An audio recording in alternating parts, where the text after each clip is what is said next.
पहला question number 1 में बोल रहे देखिए a canteen requires 56 kgs of rice for 7 days। मतलब यहां पर एक कैंटीन है और उस कैंटीन को 7 दिन के लिए 56 kg राइस की जरूरत होती है। उसके बाद बोल रहे देखिए the quantity of rice required for the months of April and May together is. तो उस कैंटीन में अप्रैल और मई ये दोनों महीना मिलके कितना केजी राइस की जरूरत पड़ेगी वो हमें यहां पर निकालना है। तो कैसे निकालेंगे? देखिए यहां पर बोला गया है 7 days के लिए 56 kgs राइस की जरूरत होती है। तो यहां पर हम लोग लिख लेते हैं 7 days के लिए 56 kgs राइस की जरूरत होती है। तो अगर 7 दिन के लिए 56 kg राइस की जरूरत होती है तो एक दिन के लिए कितना लगेगा? एक दिन के लिए यहां पर 7 से इसको डिवाइड कर देंगे तो यह आ जाएगा आपका 8 kg। सो एक दिन के लिए 8 kg राइस की जरूरत होती है। अभी हम लोगों को निकालना है अप्रैल और मई ये दोनों महीना मिलके कितना राइस लगेगा, हमें ये निकालना है। अब देखिए फ्रेंड्स अप्रैल महीना में कितना दिन होता है? अप्रैल महीना में आपका 30 days होता है और मई महीना में आपका 31 days होता है। यहां पर आप मिस्टेक कर लेंगे, बहुत सारे स्टूडेंट्स यहां पर मिस्टेक करेंगे और आपका यहां पर गलत आंसर आएगा। तो अप्रैल महीना में 30 days होता है और मई महीना में 31 days होता है। तो कुल मिला के यहां पर कितना डेज हो गया? कुल मिला के यहां पर टोटल 61 days हो गया।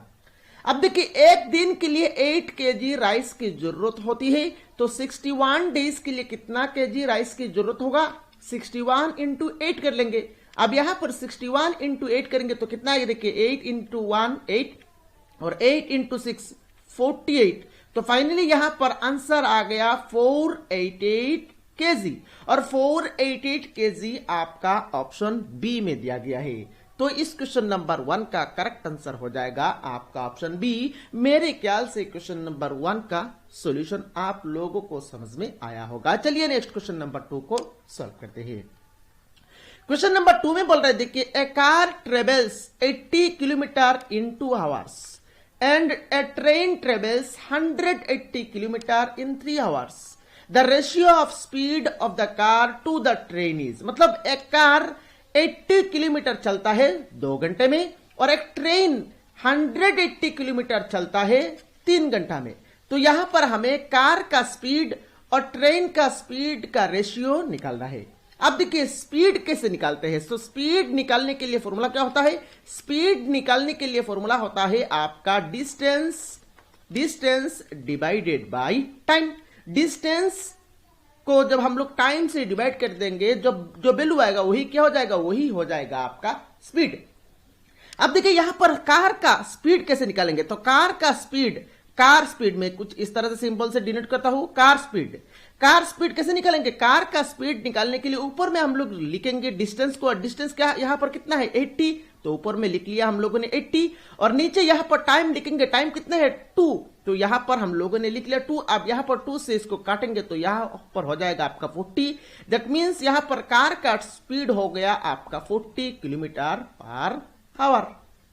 अब ये ट्रेन का स्पीड तो मैं कुछ इस तरह से इस सिंबल से डिनोट करता हूं टी स्पीड, मतलब ट्रेन का स्पीड। अब ट्रेन का स्पीड निकालेंगे कैसे? ऊपर में डिस्टेंस मतलब 180 किलोमीटर और नीचे लिखेंगे टाइम है आपका 3 hours। तो यहां पर 3 से इसको जब काटेंगे तो यह हो जाएगा आपका 60। तो फाइनली यहां पर ट्रेन का स्पीड आ गया 60 किलोमीटर पर आवर। अब यहां पर हमें स्पीड का कार का और ट्रेन का स्पीड का रेशियो निकालना है। कार का और ट्रेन का स्पीड का रेशियो निकालना है। तो यहां पर कार का स्पीड कितना मिला? 40 में ट्रेन का स्पीड कितना मिला? 60। तो इस टू में लिख लेंगे हम लोग 60। 0 कैंसिल हो गया। 2 से इसको काटेंगे तो यह हो जाएगा आपका 2 से इसको काटेंगे तो यह हो जाएगा आपका 3। तो फाइनली यहां पर रेशियो आ गया 2:3। कभी कभी फ्रेंड्स यहां पर क्वेश्चन को कुछ इस तरह से भी पूछा जाता है एग्जाम में, the ratio of speed of the train to the car. देखिए यहां पर पहले कार दिया गया है, इंफॉर्मेशन में पहले कार उसके बाद ट्रेन, पर क्वेश्चन जब पूछेगा कभी कभी पहले ट्रेन उसके बाद कार भी पूछा जा सकता है। तो उस केस में देखिए 2:3 हम लोगों का करेक्ट आंसर है। यहां पर 3:2 भी है। तो कभी कभी यहां पर अगर क्वेश्चन में यहां पर इंटरचेंज करके पूछा जाता अगर क्वेश्चन, तो उस केस में आंसर होता 3:2। तो यहां पर ध्यान से रखेगा, आप इस तरह के क्वेश्चन में ध्यान में रखेगा। कभी कभी इस तरह का क्वेश्चन थोड़ा सा यहां पर इंटरचेंज करके भी एग्जाम में पूछा जाता है। यहां पर हम लोगों को आंसर कितना मिला 2:3, और 2:3 देखिए ऑप्शन ए में दिया गया है। तो यहां पर क्वेश्चन नंबर 2 का करेक्ट आंसर हो जाएगा आपका ऑप्शन ए। मेरे ख्याल से क्वेश्चन नंबर 2 का सोल्यूशन आप लोगों को समझ में आया होगा। मैं तो यहां पर थोड़ा सा धीरे जा रहा हूं ताकि हर एक स्टूडेंट को यहां पर अच्छी तरह से हर एक क्वेश्चन का सोल्यूशन समझ में आ जाए। चलिए नेक्स्ट क्वेश्चन नंबर 3 को सॉल्व करते हैं। ये थोड़ा सा हाई लेवल प्रॉब्लम है, यहां पर आप लोगों को ध्यान से इसको समझना है। इसमें क्या बोल रहे हैं देखिए, इसमें बोल रहे हैं देखिए इन ए ट्रायंगल XYZ एक ट्रायंगल है, which of the following conditions is true. इनमें से कौन सा कंडीशन उस ट्रायंगल में ट्रू होगा। अब मैं यहां पर एक ट्रायंगल ड्रॉ कर लेता हूं। मैं यहां पर एक ट्रायंगल ड्रॉ कर लिया मैंने, XYZ इसका नाम दिया गया है। तो यहां पर हम लोगों ने अकॉर्डिंगली नाम भी दे दिया। तो यहां पर कौन सा कंडीशन ट्रू है, इसको कैसे हम लोग यहां पर चेक करेंगे। अब देखिए फ्रेंड्स, ट्रायंगल का प्रॉपर्टी होता है, ट्रायंगल का क्या प्रॉपर्टी होता है।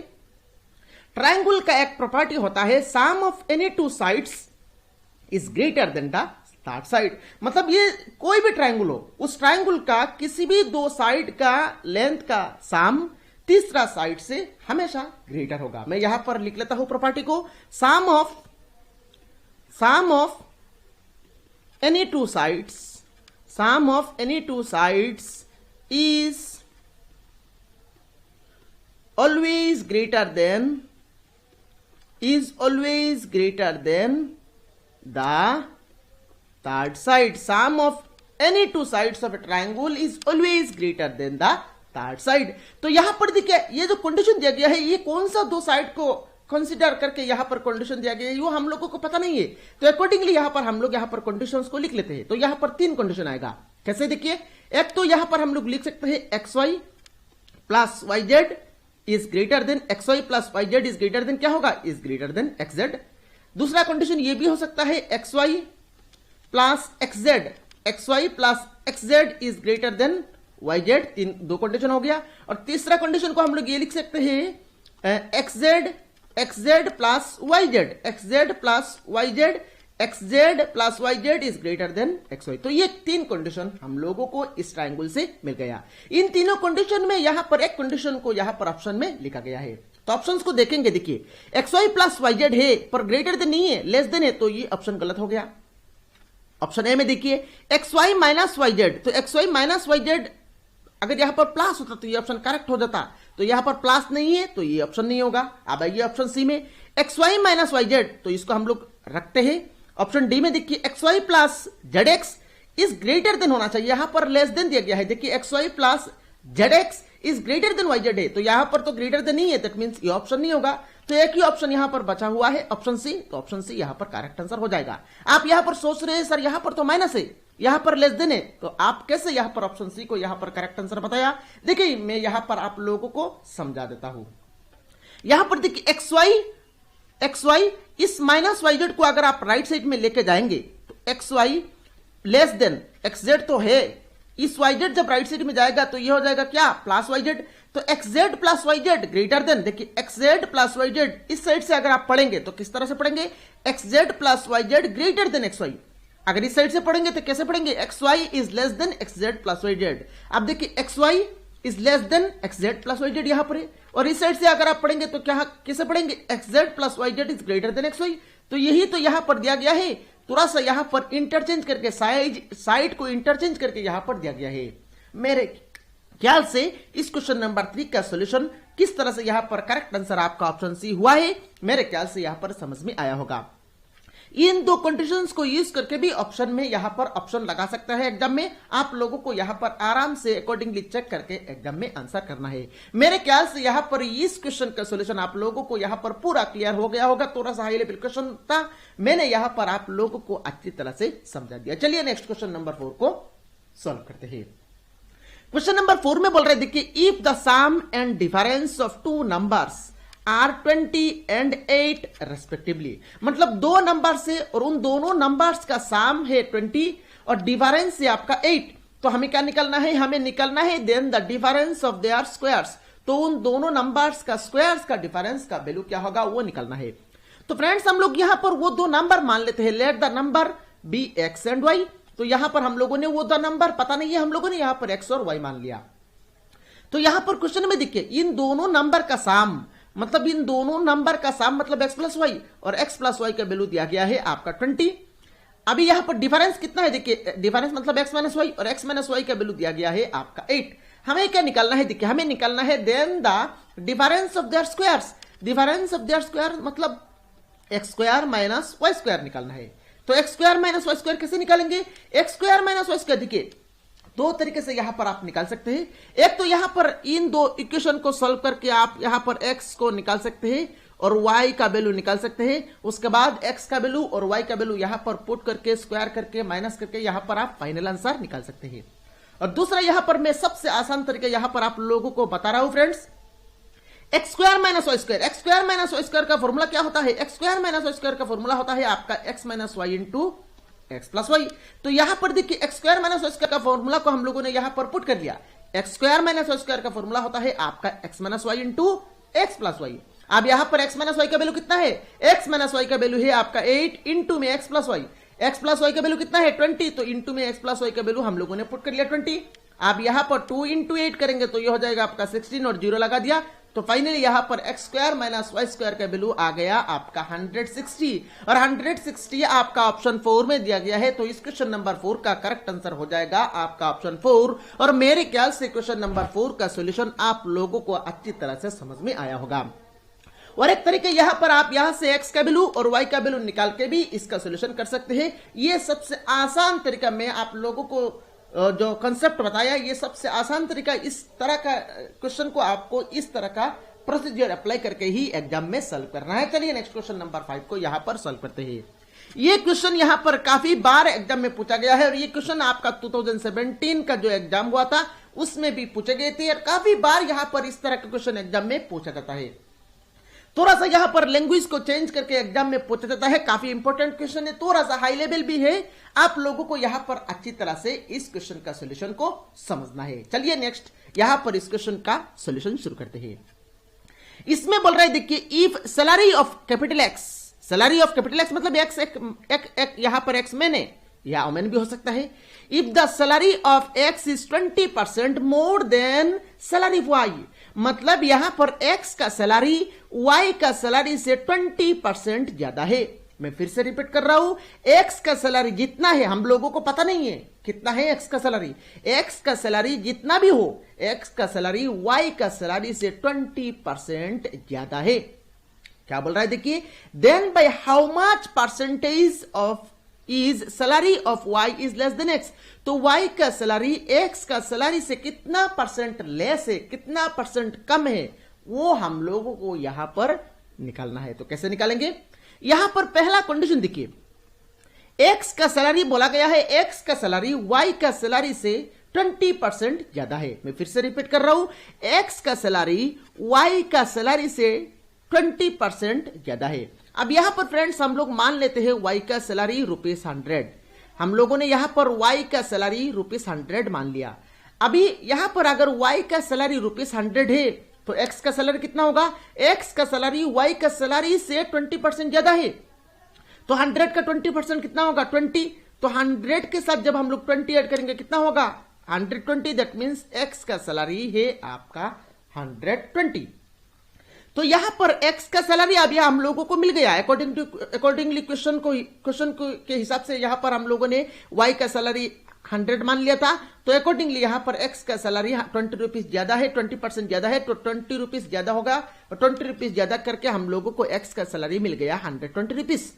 अब हम लोगों को यह निकालना है वाई का सैलरी एक्स का सैलरी से कितना परसेंट कम है, वो निकालना है। तो कैसे निकालेंगे इसको निकालने के लिए देखिए, ऊपर में कितना रुपीस कम है उसको लिखेंगे। कितना रुपीस कम है, यहां पर वाई का सैलरी एक्स का सैलरी से कितना रुपीस कम है 20 रुपीस कम है। तो ऊपर में हम लोगों ने लिख लिया 20, और नीचे क्या लिखेंगे देखिए, नीचे यहां पर वाई का सैलरी एक्स का सैलरी से कितना परसेंट कम है।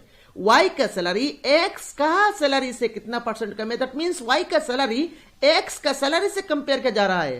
तो जिसके साथ कंपेयर किया जाता है उसको यहां पर हम लोगों को नीचे पुट करना है। तो कितना रुपीस कम था वाई का सैलरी एक्स का सैलरी से 20 रुपीस, तो ऊपर में हम लोगों ने 20 रुपीस पुट कर लिया।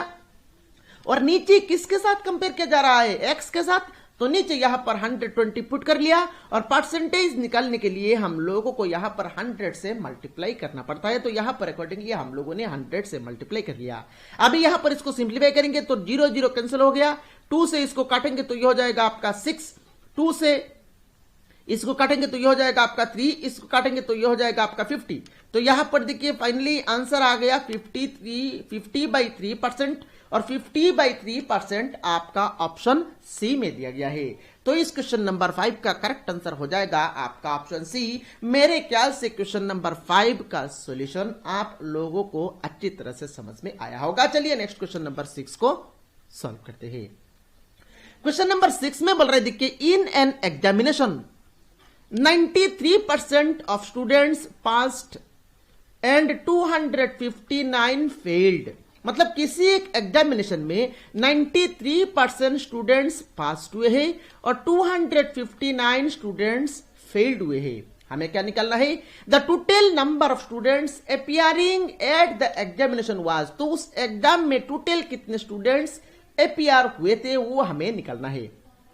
अब देखिए किसी एक एग्जाम में टोटल 100% स्टूडेंट्स अपीयर हुए थे, उन 100% स्टूडेंट्स में 93% स्टूडेंट्स पास हुए हैं। तो 93% स्टूडेंट्स क्या है, 93% स्टूडेंट्स पास थे। तो अगर 93% स्टूडेंट्स पास थे तो फेल कितना परसेंट होंगे, फेल है आपका 7% स्टूडेंट्स फेल्ड है।